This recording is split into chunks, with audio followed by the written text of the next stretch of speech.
तो आपको क्या लगता है कि बड़ी बड़ी कंपनियां जो है वो अब इस मार्केट में आने वाली है? आपकी ये आशंका जता रहे हैं जो नाम लिए आपने।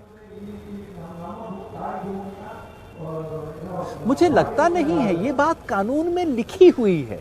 ये कॉन्ट्रैक्ट एक्ट किसके लिए है? आप जानते हैं इस देश के हर गांव में ठेके पे खेती होती है जी। किसान और किसान के बीच में ठेका होता है। उसके लिए एक्ट बना नहीं है। एक्ट साफ कहता है कि ये एक्ट कंपनियों के लिए बना है। ये तीनों एक्ट बने ही किसान के लिए नहीं है।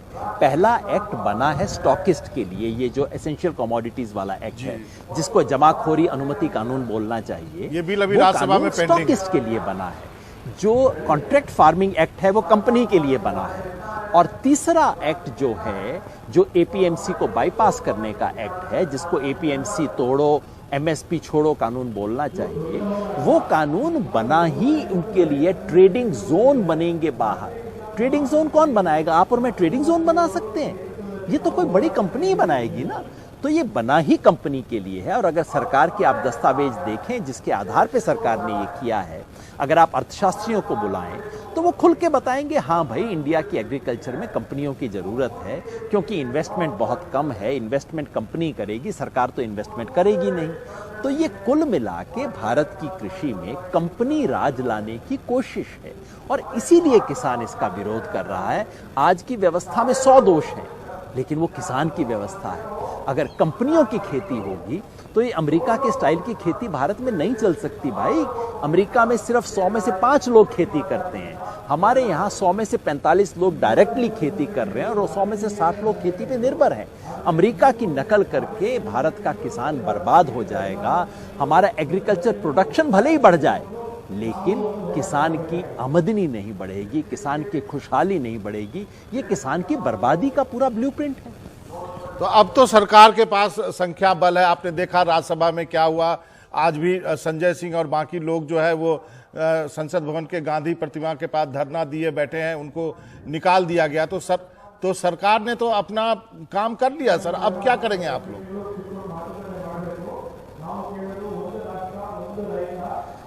संख्या बल है और जहां संख्या बल नहीं है वहां सभापति बल है।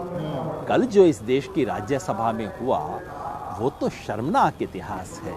आदरणीय हरिवंश जी मेरे वरिष्ठ रहे हैं, उनका मुझ पे बहुत स्नेह रहा है। मैंने उनके बारे में बहुत सुंदर बातें लिखी हैं, लेकिन उनके सभापति रहते हुए कल जो इस देश की राज्यसभा में हुआ, यानी कि रूलिंग पार्टी के पास बहुमत था या नहीं था, इसके बारे में आशंका थी, क्योंकि लास्ट मिनट पे अकाली शिफ्ट हो गए थे। एआईडीएमके अपोज कर रही थी, टीआरएस अपोज कर रही थी। तो सभापति जी ने काउंटिंग ही नहीं होने दी। अरे नियम कहता है कि एक भी सांसद खड़ा होकर कहे कि वोट की काउंटिंग होनी चाहिए तो काउंटिंग होनी चाहिए। काउंटिंग ही नहीं हुई। इस तरह के जब खेल हो रहे हैं तो जनता को खड़ा होना पड़ेगा। जब सड़कें सूनी हो जाती हैं, राम मनोहर लोहिया कहा करते थे, जब सड़कें सूनी हो जाती हैं तो संसद आवारा हो जाती है। कल हमने जो देखा वो उस आवारगी का नमूना देखा। इसलिए अब सड़कों को सूना नहीं होना पड़ेगा, सड़क पे लोगों को उतरना पड़ेगा। संसद ने भले ही बिल पास कर दिया हो, लेकिन किसान नहीं मानेंगे।